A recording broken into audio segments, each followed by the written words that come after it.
Good evening, everyone, and a very warm welcome to the Poetry Lighthouse Prize 2026 Summer Edition. It's such a pleasure to see all of you joining us from different countries and different places this evening. I hope you're all doing well, and especially those experiencing the intense heat wave, in Europe. I hope that you've managed to stay cool and comfortable. Thank you all for being here to celebrate poetry.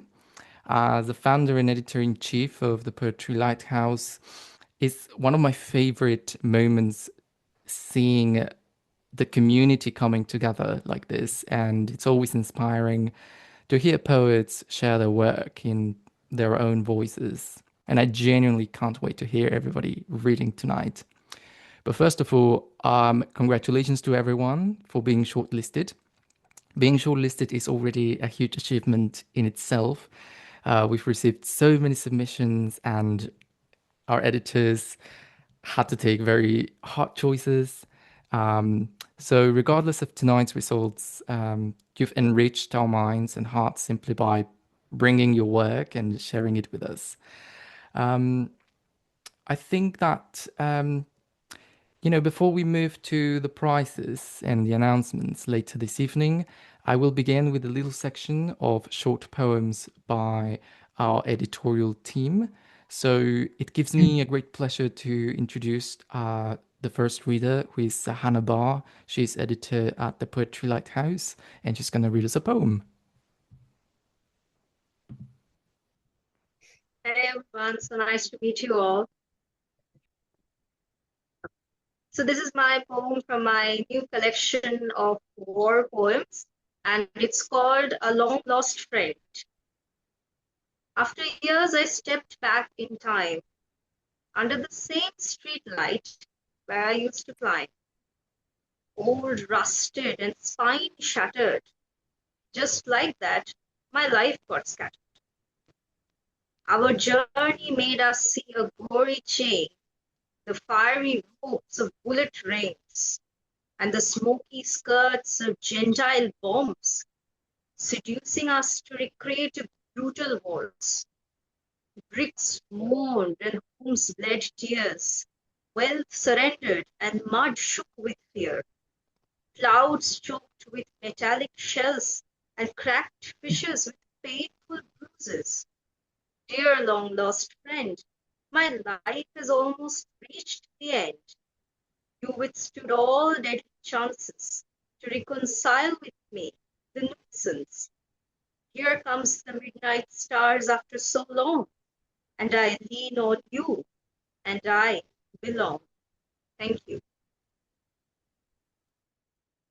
Thank you so much. That was very beautiful. You can also find the poem on our website. So next up, we have Kane, who is also one of our editors. He's going to read us a short poem as well. So Kane, you can unmute yourself. Yes, I'll be sorry, can you hear me? Yes, we can hear you. Okay. I'll be reading a very short poem called River of Flowers, which was published on the Poetry Lighthouse on the 10th of November 2025. I can remember it off the top of my head, so I'll get on with that now. There was a black river, it washed over the skull, hanging like a sheet of flowers. That's it, literally 4 lines. Good. Yeah, it's a sort of haiku style, very Mhm. short one. Lots of imagery inside. Pretty awesome. Thank Next up, we have Mason, who is also an editor of ours, and it's going to be the last editor who's reading tonight. So, Mason, the floor is all yours. Okay, thank you, Erwin. Hi, everyone. I hope everyone is doing great. Okay, I'm gonna read actually poem that is written by my professor at university, and it was written, but I translated to actually English. As a pomegranate hanging from a branch throughout the summer and spring, your arrivals due on a cold wintry day, the time when the trees have gone to sleep. My red is not a specialty, it's a passion of death, passion of the longest night, the sunrise already promised. And Thank I you. hope luck for that goes ahead. Thank you very much. Just obviously, when it comes to doing online events, sometimes it happens that the voice is not very clear because of the microphones or the speakers, etc. So no worries. If it doesn't record well, I will put the captions when I upload it on YouTube. So no worries.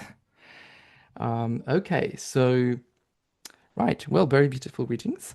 So yeah, every competition reminds us of how much talent, there is within this community, and I'm astounded every single time I do this event. Listening to your poems is always a very big privilege for me, and well, I really hope that you enjoy this evening as much as I do. And without further ado, we're going to start with the presentations. Sahanava is going to lead the first part, followed by Kane, and then we're going to do the announcements. So, Sahanava. All right. So our first poet actually today finally is Alexandra Giocon. I'm not sure about the pronunciation of the name, but with her poem, The Seagulls of Belleville. Hi, yes, I'm here. The pronunciation was good enough. Okay, I think I'll just launch into it since we've had some technical issues. The Seagulls of Belleville. The seagulls of Belleville sing elegies. They fly further and further distances for food, while the beasts of the high street palm strawberries, piles of pomegranates, perfect red tomatoes. You can break their skin for a piece of paper, a passing coin. Birds die here. In the gray desert, the naturalist wanders, his eyes bleeding out the light from his mind. Until night comes, nameless and familiar, and the wounded limp into the open like roaches. There is no memory to these places. They turn like doors. No groves where songs may grow. In the traffic of desire, each place is destroyed, wiped new again for the next to smoke it. Mewing in the blue morning, I search for wet hydrangeas. Like seagulls, I too want to know where the red fruit gathers, wild and untouched. Thank you.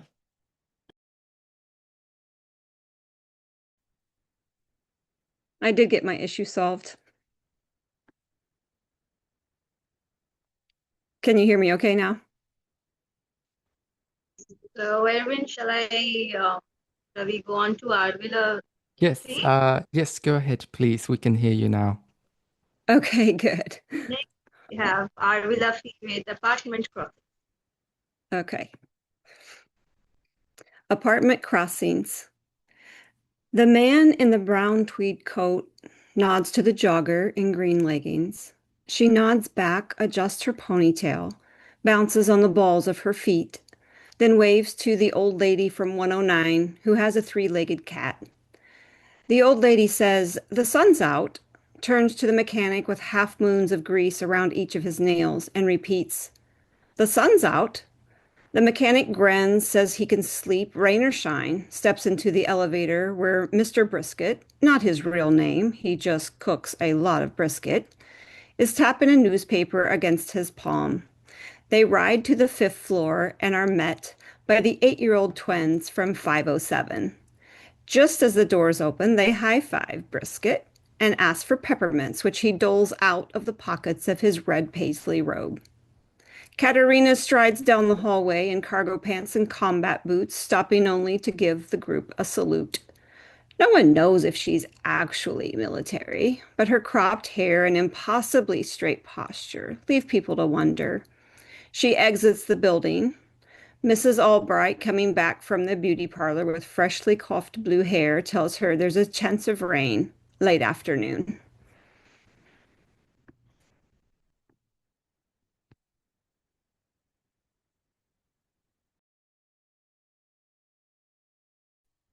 So our next poet is Stephen Taylor with Gorgeous.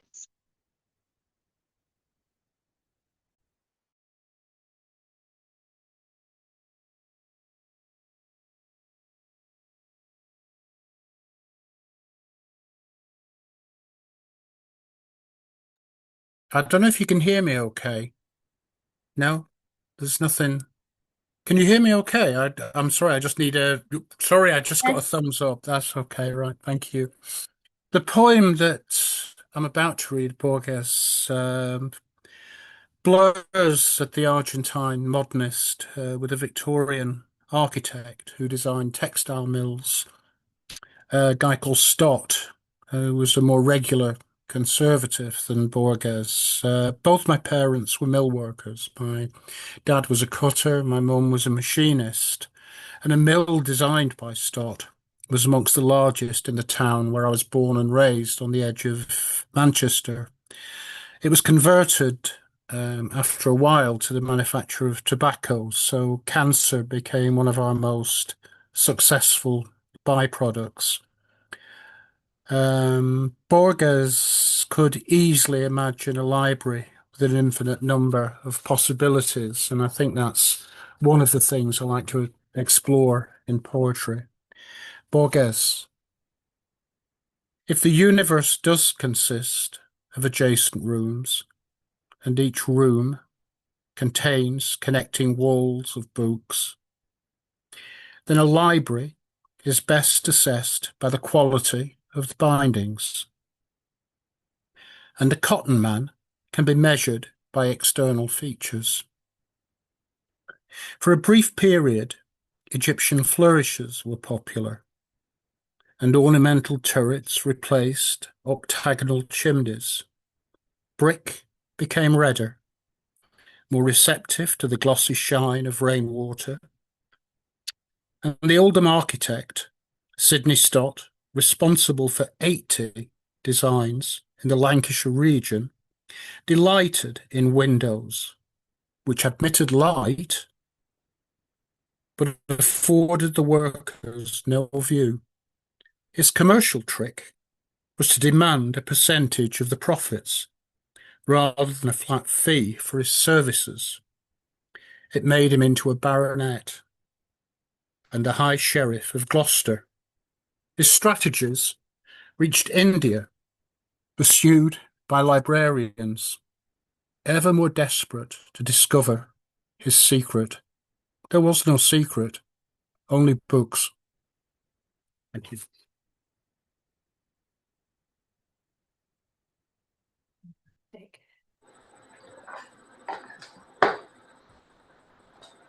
Our next poet for today is Lee Kratz with Asphalt. Thank you. Asphalt. I followed the factory spills, the fumes of diesel cars bent from the city center, that gathered in carpool parking lots like civil servants at a fire drill. I followed the pushy caps and the bass notes of a local cover band's soundcheck, 5 men with a midlife crisis, playing the same set list every week for the last 20 years. What I found was a spring afternoon, stretching on the asphalt like a lazy cat, warmth crawling under my winter clothes, yawning bar staff fighting the remains of a wild Friday night with brown soap, strong arms reaching for full beer barrels. Ice cubes clinking in a cocktail glass, clear as a wind chime on a summer's day, and the waiter who winked at me, saying, "It's 5 o'clock somewhere." And it hit me, not for the first time, how this city is an old friend with whom contact faded, but who embraces me without hesitation every time we meet by accident.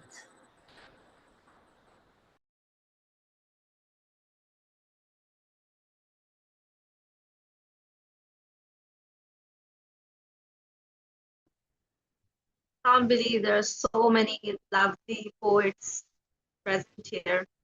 It's so good to hear so many poems. So next up we have David Punter with his poem Villanelle of Cards.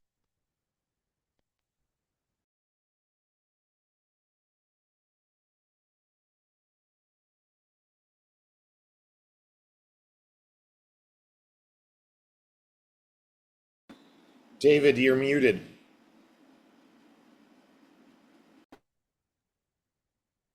Am I muted now? Am You're I okay? fine. You're Okay, good. You're good now. Well, I was saying it's a great pleasure to be here with such a wonderful group of poets. This is called Villanelle of Cards. You cannot tell quite how the cards will fall, or whether queen is high or ace is low. But as they say, the winner takes it all. The house collapsed under the wrecking ball, and I was free from the weight of the status quo. You cannot tell quite how the cards will fall. I remember you in that crimson Spanish shawl, a fleeting ache of heart, a fire below. But as they say, the winner takes it all. Sometimes you find you have no trumps at all, no fire's protection from the blinding snow. You cannot tell quite how the cards will fall. I saw you, limbed in smoke against the wall. You fell into my arms. It is not so that, as they claim, the winner takes it all. Come, kings and knaves, to another tavern brawl. Come, break the rules, give life another go. You cannot tell quite how the cards will fall, or if it's true that the winner takes it all. Thank you.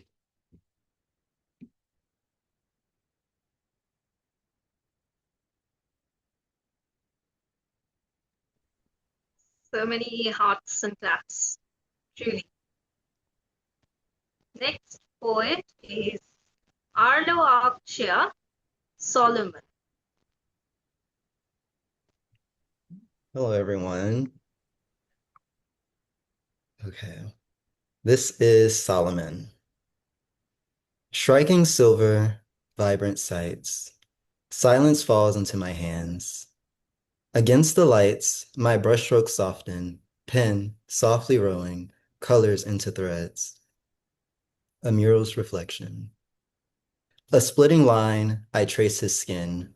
A polished blue, light as morning dew.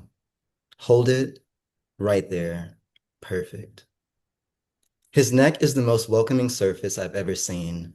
Slender and sculptural, my ideal muse. My greatest project, he serves as a canvas. Exposed and dismantled, he is my doll. A mural in plastic, a decoupage of skin, stained by ink, sticky and sweet. His lips are the finest shade of red I've ever seen. A carmine tint, matte yet faint, like the residue of a letter's kiss. His body is a delicacy.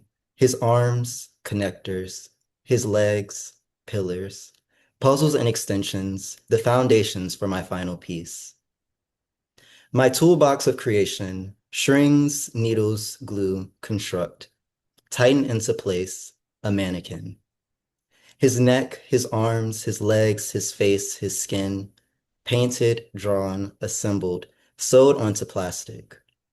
A pentagram of parts, both illy placed and flawless. I admire his physique, release a sigh of satisfaction. I think I'll name him Solomon. Thank you.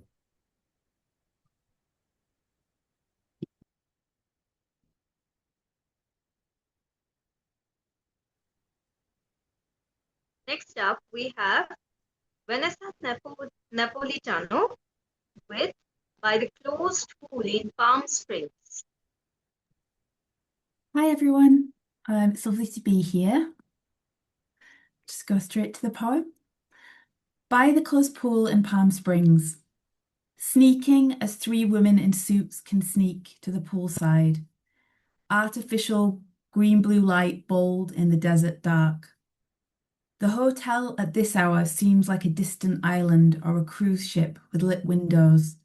No trespassing. We cast our shoes off in reply, without shoes, all officialness relinquished. Feeling the cold water up to our ankles, we watch stars past plastic cups of warm white wine, like students of literature at a house party. Who we were, not who we are. Inside the pool, what could lurk in aqualight to pull us by our heels into the water, to skin us or drag us into a new dimension? We don't say if we are afraid of anything beyond the sweeping path of a torch that suggests security has found us. So blue, so black, our feet like blind fish. Keep the key card in your wallet long beyond checkout. Was the pool closed, sir? We didn't know.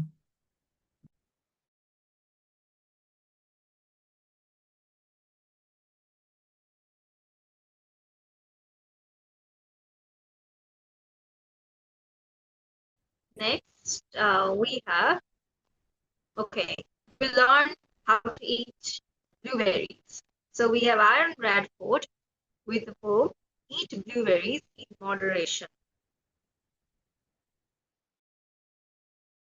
Hello, everyone. Can you hear me? Okay, great. Well, I hope you enjoyed this little morsel of dark whimsy, my poem, Eating Blueberries in Moderation. They gorged themselves on Nordic treats. Their want engendered fat receipts. The hole unfilled remained beneath, a belly ache and blackened teeth. He dyed his face with sour sweet. The TV taught was good to eat. Sangria lipstick, party clown, the price of seeking wide renown. Appeasing fear with nature's cures, enduring health her food assures. Displacement show a poisoned mind, and walls of blue it hides behind. A purple pill to douse the flames, a helping hand that also stains.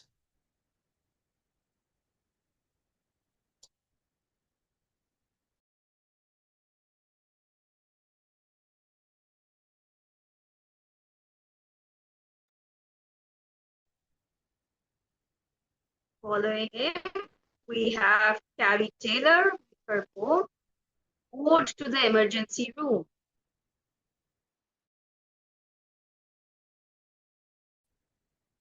Can you hear me? Ode to the Emergency Room. Blossoms the color of eggplant spread like lichen on her belly. The skating rink room jabs icicles of light into her eyes. A plastic band is placed on her wrist, and when someone takes her hand, she notices her own ragged nails, half covered in chip pink polish, while behind her, someone starts filling her veins with another sort of heaven. Then, seawater, sky, the heartbreaking sun in her eyes, and eagles, hundreds of eagles on a small tree, on a small island, huddled together like these blue-capped servants, now tending the rosebush of her body. Before, she didn't notice all the different types of tulips, or that her neighbor Carlos limps, or how the words acorn, bluebell, wren, and willow were vanishing quietly from the mouths of children. Before, she didn't understand when a lover whispered, if he had two lives, he'd give her one.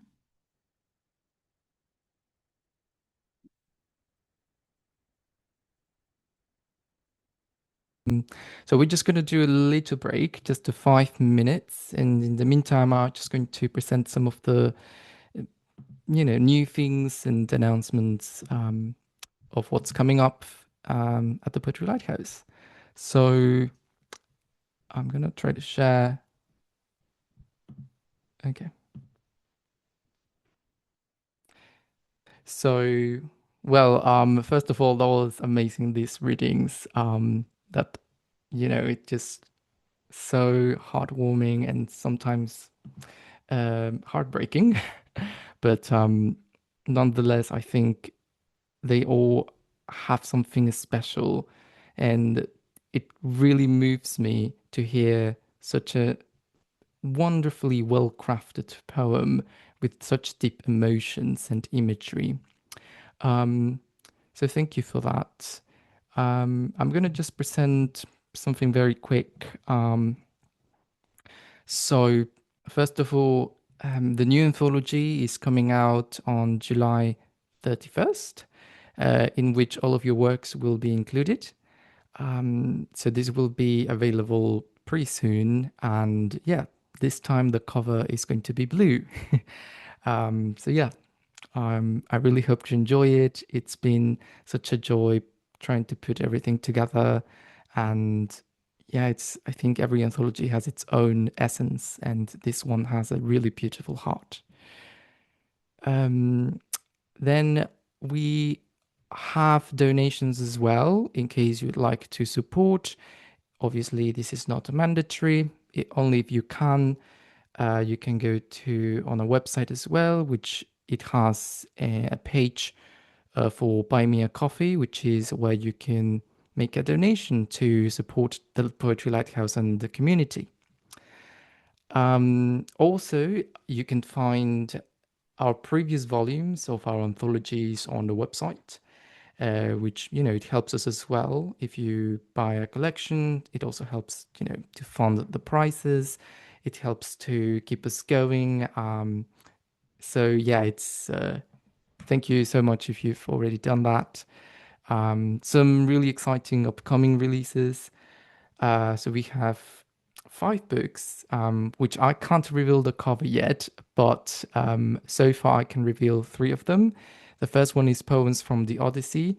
This one is going to come out on July 17. And then we have Survival Instincts by Samantha Terrell. This one will come out in September.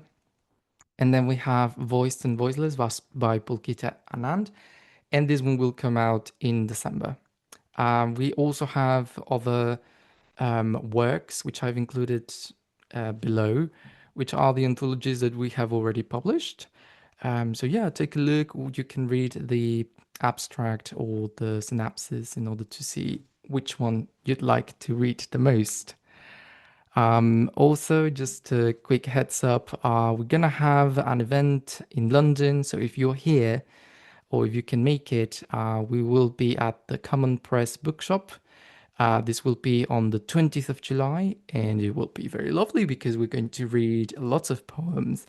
We will have poets that have published with us through the anthologies, or also some collections, and we also will have a launch party. So it's going to be quite fun if you want to come and say hi and, just have a good time.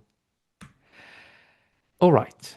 So we're going to continue now with the second part of this evening with more readings of poetry.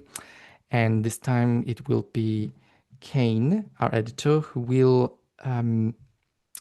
be in charge of presenting the next presenters, the next readers, sorry.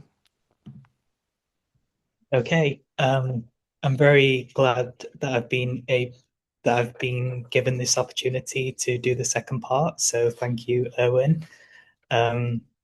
First up, we have Ted Morrissey with their poem Reprisal.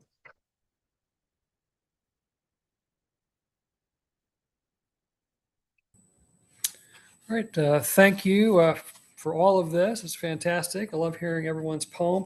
Reprisal has since been published in my collection, Aspiring Child, a biography of Mary W. Shelley in sonnets, which is a collection of 100 sonnets, all in apostrophe to Mary. And again, this is Reprisal. We can see Jura and Mont Blanc, and the whole scene reminds me of Geneva.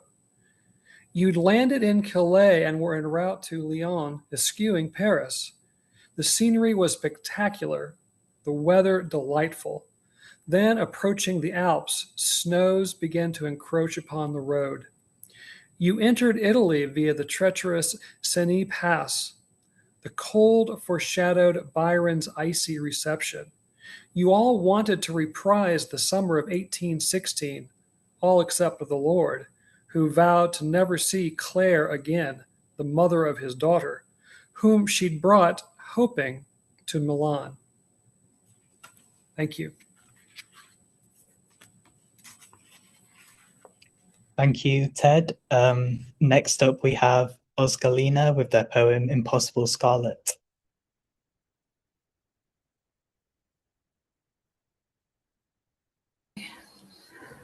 Hello, thank you. Impossible Scarlet. In the sudden spring of a fallen world, cities rise and fall like the white flakes of apple blossoms, prone to forbidden joy. The air is almost sweet with a whiff of rot as you lie next to me in a seaside park next to Goldenhorn. A red sunset bleeds into your eyes, turquoise as water. We are on the edge of a fall, but you hold my hands like you hold the horns of an animal, dying of passion before an impossible scarlet sky. Thank you. Okay, thank you, Oscar. Next up, we have George Naranjo with their poem I, Icarus. Hello, everybody. My name is George Naranjo, as aforementioned, and this is I, Icarus. The first time I tried to be Icarus, I had to be about 7 years old. I fed on residue broth and bone, and I lived like an urban Rapunzel. Gray mortar to the maroon brick, I was built still in a borrowed city, and I was framed by my window with fire escape stairs built like a church fence. Cinderella child, I wore thrift store threads, and I bore tar and feather. I used to watch the outdoor news and feel that I was entrapped with a river. Feeling stalked by their silhouettes, I would awake amidst the smoke of my parents' menthol cigarettes. Mother, I watched as she Snow White danced on fragile tables. She could hardly stand snowed in clouded fables. Father, I asked for a sip of his tonic, and with clutched cross metal in his hand, he prayed to Saint Lazarus and told me how he was once Hercules, but was made to beg by a three-headed beast. These inner voices he picked up from the streets. One day I felt from the middle level up a heat arise from my mother's powdered dish and my father's empty cup. Mother had burnt candles on both ends with the same lighter that lit the attic fuse, the flame of which combusted with my father's loose use of booze.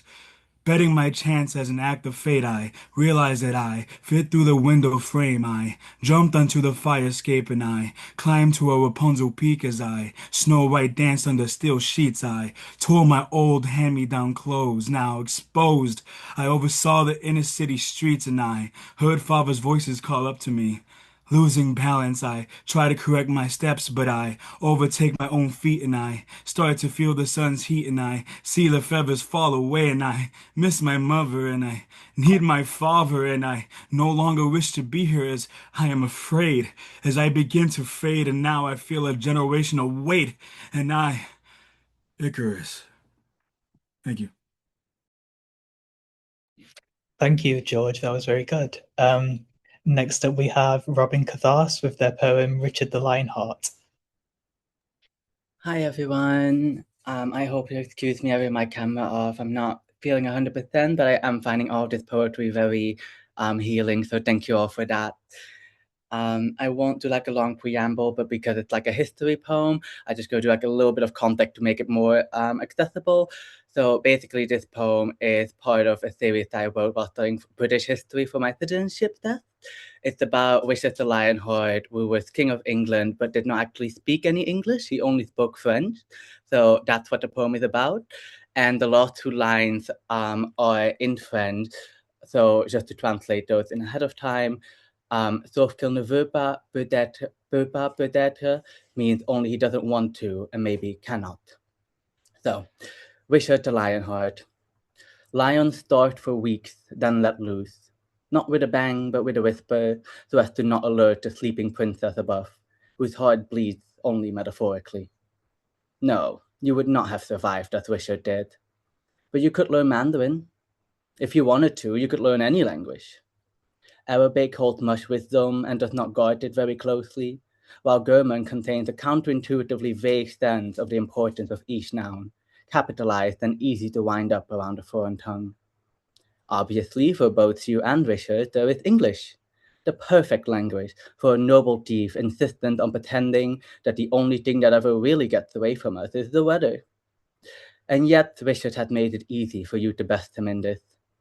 Most people don't like to be stolen from, so they happily give up all that they don't know they care about until they see his hind legs kick, futile in his mouth, head turned towards the nice old coast of France.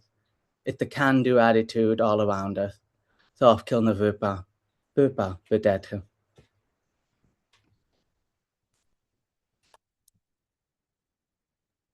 Okay, thank you, Robin. Next up, we have Anna Crawford with their poem Stone Collectors. Thanks, Kane. Hello, everyone. This is Stone Collectors. We played with stones in the garden, sneaked them inside, crammed them in bags, buckets, bowls. Common grey pebbles, we turned them over. They looked the same, lined them up, held them in our hands. They felt solid. Summers smelt of syrup and sugar. We picked damsons from the trees. Our mother boiled jam. We took stones left behind. Our parents shouted, "Why is this house so full of crap?" Soon, stones blocked the doorways, windows, rooms. Our father lay on the sofa. Under every stone, he compressed. His face became smooth, no surface cracks. He felt heavy all the way through. When he left, there was a residue of dust. We searched for the jam, and it was still in the cupboard. In the garden, the fruit swelled, softened, fell. We walked under the trees, and wet stones stuck to our bare feet, imprinted the skin. Thank you. Thank you. Anna, I really love the intricacies of the first part. But next up, we have Ellen Woods with their poem Goddess.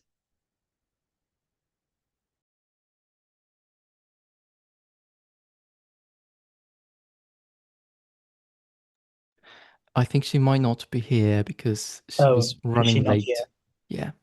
Okay, so we will move on to the next person, who is Matt Escott with their poem Pebbling. Hi, everyone. Just a bit of context for the poem. I wrote it after I read an article on the BBC about penguins. So I'll just start with a quote from that article and then get into the poem.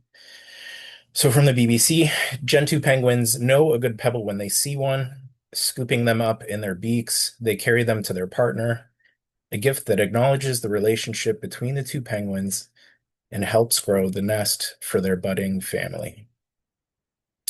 Pebbling. My wife sends pebbles from her phone to mine, little digital reminders she is thinking of me, or our life, or the ways our life could be if only we tried. Some wish you were here's from the opposite couch. See this reel? It's hard to tell where it ends, an uncharted land stretching everywhere so we can't get our bearings. I'll send her one back, hope she hasn't seen it yet. The start of a conversation I can't have in the flesh. It's not cowardice, just a new way to say how it's always been. I'll send it when I think she is sleeping, drifting off to a playlist on endless repeat, just the sound of someone else's heart beating. Thank you. Okay, thank you, Matt. Next up, we have Cheyenne Maciejowski with their poem Fugue in Yellow. Thank you. It's Shana. It's a bit of a difficult one to pronounce. It's a Welsh. Yes, I wasn't too sure how to pronounce it, but nice to meet you. Thank you. Okay, so my poem is called Fugue in Yellow. Aisle 6, and the girl in the yellow coat spills a tower of paper bags. Oranges rolling, a bottle tipping, the sharp gasp of her mother's scold. And suddenly, I am small again, palms stinging, eyes wide, listening to my mother apologize through the walls. Something shatters. I step onto the cold tile. A violin waits in the corner, spine straight, bow resting across its lap like a child told to sit still. I long to lift it, draw the bow, hear a sound like doors being opened too fast. I long to lift it, play what I can. My father's voice is a radio left on, low, unbroken static. I hear him pacing in the yard, shoes crunching gravel. The last note I played still vibrates, faint like the aftertaste of a lie, a hand resting on the air, long after it has been slapped away. Thank you. Okay, thank you, Sean. Next up, we have Taylor Kavach with their poem The Grandfather Clock in the Living Room. Circles in the driveway and bike rides up Biddle Avenue. Post office stickers and staked claims on parks in the afternoon. Solving puzzles of newspaper airplanes right out of school, masking tape yellowing the dining room's bumpy lanes, wash rags to foreheads, on-screen explorers, those sick days. Lighting up a room with strings of safety when Christmas came, belting out Crosby baritones from your AM porch radio. Lawn chairs 2 blocks down for parades and a wagon fire trucks show. Promises of lined up boys to build self-confidence while he hid her smokes. Frisbee bases loaded with tennis balls and country crock lemonade. Learning red card games in tomato gardens being sprayed. Same color van at our sports McDonald's and at pickup gate. Toast with frosted flakes on a paper towel in the mornings. Black coffee is being prepared at 8 a.m. while it is pouring outside. Paint stains on his shirt and his watch tell times adorning, listening to our teachings while making popsicle jokes. My grandma needed a hospital and they rushed to go, returning home for lunch and telling him that he had to mow. Grass-stained bike tires are forever begging for air, long overdue. Nowadays, Huffy lies fallen on the harsh concrete ground because that's how the driveway took you. Thank you. Okay, thank you, Taylor. Next up, we have Daniel Abakuri with their poem The Naturalist.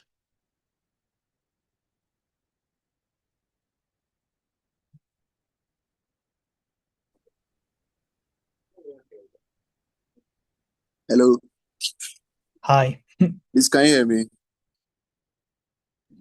Yes, we can hear you. Okay. The Naturalist. Wings beating over the meadow, a shimmer of dust in your hair as you bend. Notebook open, the day warm enough to taste of chalky sand and honeyed air. You lean closer, close enough to see the veins in the sun's full glare. Shadow scrapes along the stems, close enough to feel the way a pulse hums against the hair. All morning, follow it, not for the capture, but for the moment it trusts you back.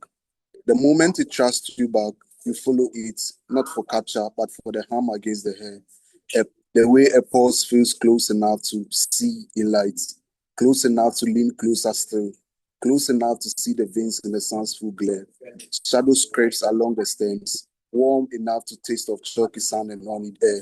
Notebook open, the day bends you, shimmering with dust in your hair, wings beating over the meadow. Thank you. Okay, thank you, Daniel. Next up, we have Nana Bafa Awua with their poem Adam. I'm not quite sure how to pronounce the second name, but That's okay. Thank you, Kane. That's Nana Techiba for Iwa. Thank And you. it's lovely to join you guys. I'm going to be reading Adam. If my desires are dawning, then you are my morning glory, aflame with life and dreams and little deaths. Your body is a homecoming, certain and secure. Every mound is a perfect memory, familiar like a hunger. The garden of your chest, the cherries that ripen upon them, the feast of your musk, they quell my famine. Your kiss is my unparching, my living water, resurrection. In your mouth I am young again, a fount in overflow. Your back stretches out before me like a pilgrimage, full of wonder and holy with lust, a promised land, rising and falling into soft places that beckon me to come again, to come home. Thank you. Thank you. I really enjoyed that. Next up, we have Kendra Whitfield with their poem, The Dark Socket of the Year. Hello. The Dark Socket of the Year after Marge Piercy. Long for November when the forced cheerfulness of fall ends and proper reverence for darkness begins. It twists, a gathering of days swirling like a bony skirt around the trunk of night. Lean into the turn. Press your face against the darkening. Feel its cold breath skim your cheek.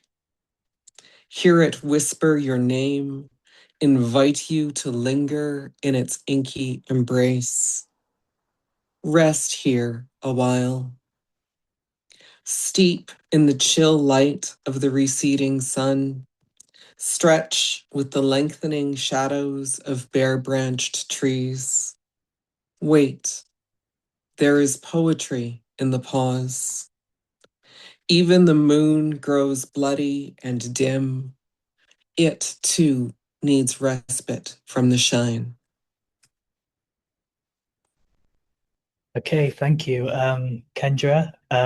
I think that's the last of the readers, so I'll leave it up to Owen for a little introductory thing before we get onto the prizes. Yes, thank you very much. That was so good. The imagery was so delicious. Thank you. Very poetic. Yeah, I just can't get it off my head. It's so good. Okay. And it looks like Heidi's here. Oh, okay.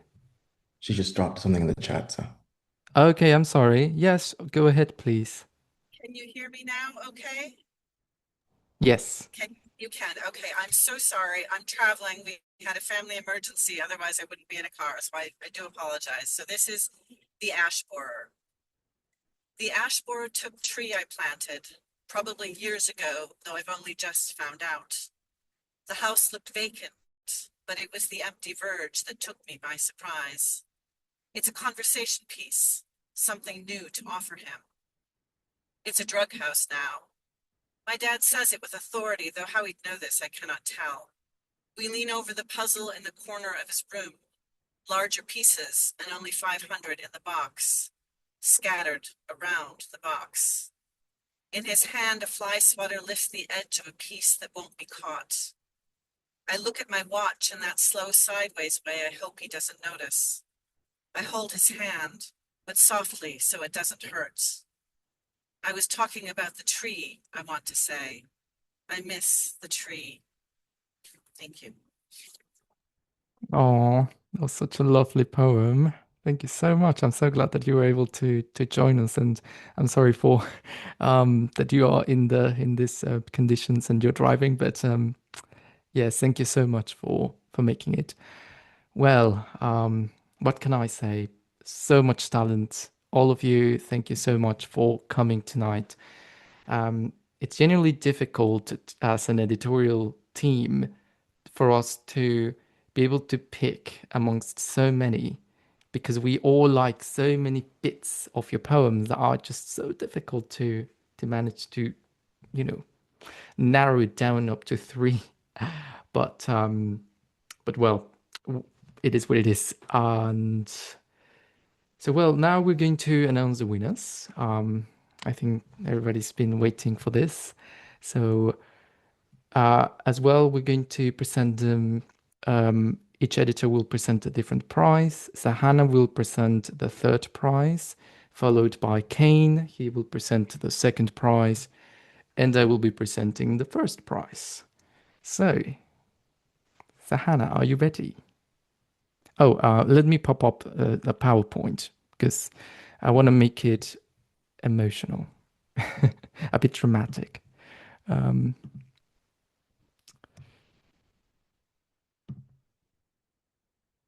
Right. So, Sahana, are you still there? If not, I can do it. Yes, Okay. I am. So, prize goes to David Hunter for Villanelle of Cards. Congratulations, David. Thank you.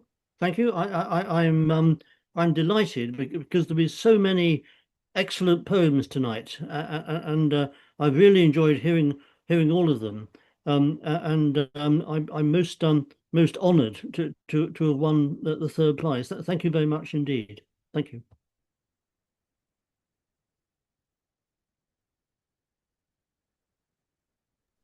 No worries, it's our pleasure. Okay, so Kane, could you please present the second place? Yes, so in second place, we have Robin Cathars with their poem Richard the Lionheart.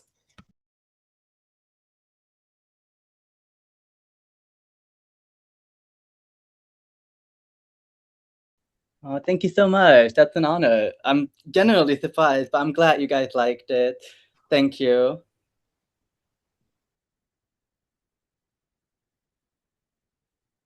All right. Yes. So the first prize goes to Anna Mindel Crawford for Stone Collectors. Oh, wow. Thank you so much. I'm really honored. Wow. That is a huge surprise. Thank you. And congratulations to everyone. There's so many wonderful poems that I loved listening to. So yeah, really honored. Thank you. Thank you so much. And thank you everyone for joining us. This has been a very special evening, and I cannot thank you enough for taking the time and for sharing your poems. I know it's sometimes the creative process can be tough, and sharing them can be even tougher because you share a lot of your personality, and it's so lovely to be able to enrich our minds with this beautiful poem. So thank you so much, everyone, for just for being here.